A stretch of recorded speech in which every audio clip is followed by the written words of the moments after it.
Hello friends, today I am going to discuss you about exothermic and endothermic reaction which is also important. ठीक है, अगर हम बात करते हैं एक्सोथर्मिक का, तो थर्मिक का मतलब क्या होता है? Heat energy. थर्मिक का मतलब क्या है? Heat energy. और एक्सो का मतलब है एग्जिट। तो वो रिएक्शन जहाँ पर हीट क्या होती है, रिलीज होती है, उस रिएक्शन को क्या कहा जाएगा? एक्सोथर्मिक। एंडोथर्मिक क्या है? जहाँ पर हमें हीट का रिक्वायरमेंट होता है रिएक्शन को प्रोसीड करने के लिए। कहने का मतलब रिएक्टेंट की तरफ अगर हीट है तो हम उस रिएक्शन को क्या बोलने वाले हैं? एक्सोथर्मिक। एंडोथर्मिक रिएक्शन एग्जाम्पल के तौर पे आप ये देख सकते हो। इसके लिए मैं बात करता हूँ, 3 एग्जाम्पल की बात करूँगा जो कि आपके बोर्ड पॉइंट ऑफ व्यू से वेरी इंपॉर्टेंट। ठीक, सबसे पहला आता है बर्निंग ऑफ नेचुरल गैस। ठीक है, नेचुरल गैस आप सब जानते हो, सीएनजी। सीएनजी का फुल फॉर्म याद रख लो, कंप्रेस्ड नेचुरल गैस। इसमें कौन सा गैस होता है सबसे ज़्यादा? मीथेन। ठीक है, मीथेन को जब हम बर्न करेंगे ऑक्सीजन के प्रेजेंस में तो क्या बनता है? CO2 H2O और एनर्जी रिलीज होता है। तो this reaction is important, please star mark कर लो इसको। अगर मैं दूसरे रिएक्शन का बात करूँ जो आपके सिलेबस में है, it is known as respiration. ठीक है, हम सब जानते हैं रेस्पिरेशन क्या होता है, आप लाइफ प्रोसेस वेस्ट चैप्टर में पढ़ोगे भी। याद रख लो, ग्लूकोज का ब्रेकडाउन होना ऑक्सीजन के प्रेजेंस में, तो क्या होता है? हम CO2 रिलीज़ करते हैं, बॉडी में वाटर बनता है और हमें क्या मिलती है? एनर्जी। तो ये भी रिएक्शन क्या है?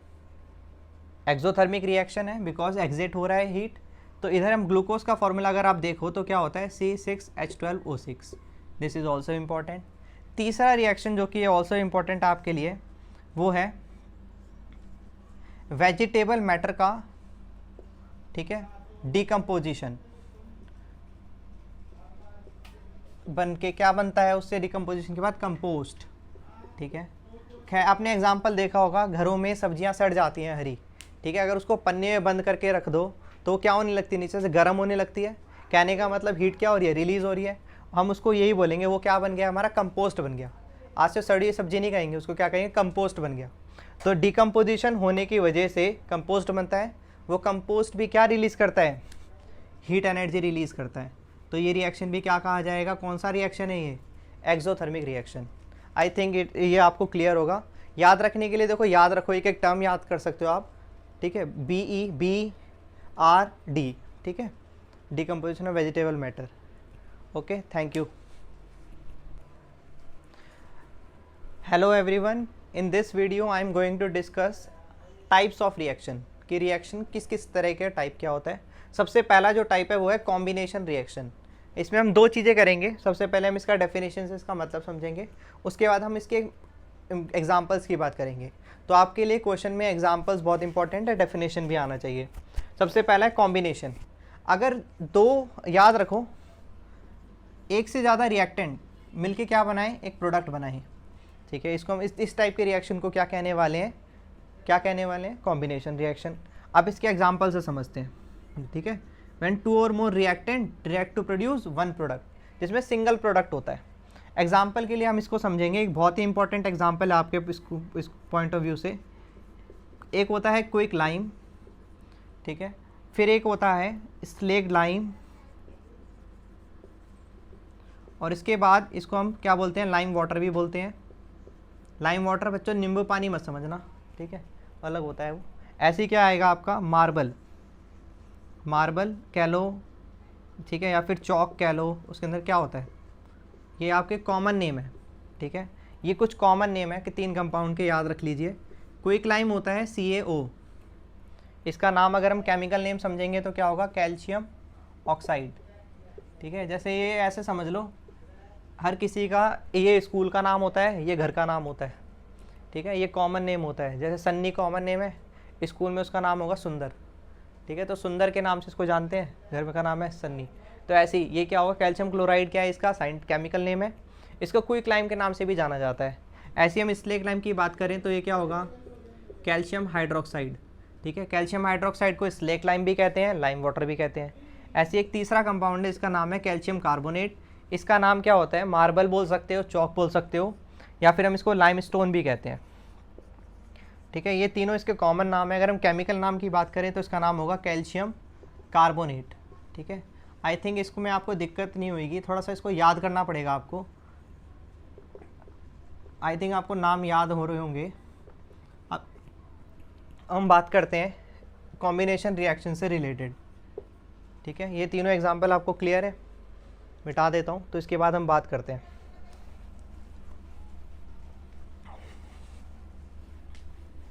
जिसने नहीं लिखा है वो वीडियो को बैक करके उसका स्क्रीनशॉट ले सकता है।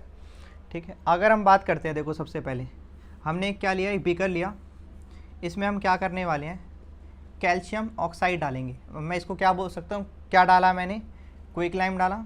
ठीक है, क्विकलाइम ऐसे ऐसे करके डाल दिया मैंने। फिर तुरंत बाद इसके अंदर मैंने क्या डाला, वाटर डाला। देखते ही देखते इसमें क्या नज़र आया मुझे, बबल्स नज़र आए। ठीक है, जब हमने टच करके देखा, इस बीकर को टच किया, तो हमें कैसा नज़र आया, हीट, कि हीट रिलीज़ हो रही है। तो जिस रिएक्शन के अंदर हीट रिलीज़ होता है उसको हम क्या कहेंगे, एक्सोथर्मिक रिएक्शन है ये। और टाइप ऑफ रिएक्शन कौन सा है, कॉम्बिनेशन रिएक्शन। इसका रिएक्शन अगर हम लिख के दिखाएं तो क्या होगा, CaO प्लस H2O क्या बना, कैल्शियम हाइड्रोक्साइड बना, जिसको हम स्लेक्लाइम कहते हैं, और एनर्जी क्या हुई, रिलीज़ हुई। तो ये कौन सा रिएक्शन है, अगर आप ध्यान दो, एक से ज़्यादा रिएक्टेंट कंबाइन करके सिंगल प्रोडक्ट बना रहे हैं, तो कॉम्बिनेशन रिएक्शन का एग्जाम्पल हुआ, जो कि बहुत इंपॉर्टेंट है। यही क्या होता है आपके घरों में जो लगाते हो ना, सफ़ेदी का चूना, यही होता है। ठीक है, आपने देखा होगा किसी भी सफ़ेदी को जब हम थोड़े दिनों के लिए लगा देते हैं दीवार पे, वो गीला होता है, धीरे धीरे वो ऑक्सीजन के कंबाइन में आता है, कार्बन डाइऑक्साइड कॉम्बिनेशन में आता है, तो किस में चेंज हो जाता है, कैल्शियम कार्बोनेट में। तो आपने देखा होगा जो घरों में सफ़ेदी होती है, वो वाइट वॉश होने के बाद जो चमक देती है वो दीवार पे, वो क्या है, कैल्शियम कार्बोनेट। ठीक है, गलती मत करना, अगर आपसे क्वेश्चन में आएगा कि वो कंपाउंड बताओ जो 2 से 3 दिन के बाद आपके दीवार पे वाइट वॉश के बाद नज़र आता है, this is known as calcium carbonate. और इत्तेफाक की बात ये है, यही कैल्शियम कार्बोनेट मार्बल का कंपाउंड भी होता है। ठीक है, तो इसलिए मार्बल भी बोल देते हैं इसको। आई थिंक इतना आपको क्लियर होगा। अब हम आगे चलते हैं, इसके 2 एग्जाम्पल और आप पढ़ोगे जो कि इम्पॉर्टेंट है। तो इसके अंदर मैं दूसरे एग्जाम्पल की बात करता हूँ, वो है आपका, अगर हम बात करें बर्निंग ऑफ कोल। ठीक है, बर्निंग ऑफ कोल, अगर आप कोल की बात करते हो, COL, कोल का मतलब कोयला, तो वो कार्बन का कंपाउंड है। उसको बर्न करेंगे हम ऑक्सीजन के प्रेजेंस में, तो क्या बनेगा, CO2 बनेगा। ठीक है, तो अगेन आपको क्लियर है, कार्बन सॉलिड होता है, ऑक्सीजन गैस है, इसके प्रेजेंस में हम हीट कर रहे हैं, तो क्या बन रहा है, CO2, जो कि अगेन क्या है, गैस है। क्लियर है। ऐसे ही अगर मैं दूसरा एग्जांपल की बात करूं, फॉर्मेशन ऑफ वाटर। ठीक है, फॉर्मेशन ऑफ वाटर, जैसे हाइड्रोजन अगर हमारे पास गैस है, अगर मैं उसको ऑक्सीजन गैस से कंबाइन करूं हाई प्रेशर और कंडीशन पे, तो क्या चेंज हो जाता है, ये वाटर में बदल जाता है। ठीक है, तो इसमें चीज़ में याद रखना, जो ये वाटर है ये कौन सी स्टेट में मिल रहा है हमें, लिक्विड स्टेट में। अब मुझे एक चीज़ बताओ, क्या ये रिएक्शन बैलेंस है, नहीं है। अगर आप देखो तो इधर H2 है, इधर ऑक्सीजन 2 है, इधर 1 है, तो हम ऑक्सीजन बैलेंस करेंगे, इधर 2 लिखेंगे, इधर हो गया, इधर क्या करेंगे 2, तो ये आप बैलेंस है, आप चेक भी कर सकते हो। हाँ, इतना ही है कॉम्बिनेशन रिएक्शन में, आपको याद होना बड़ा आसान है। आगे चलो हम बात करते हैं दूसरे टाइप की नेक्स्ट वीडियो में।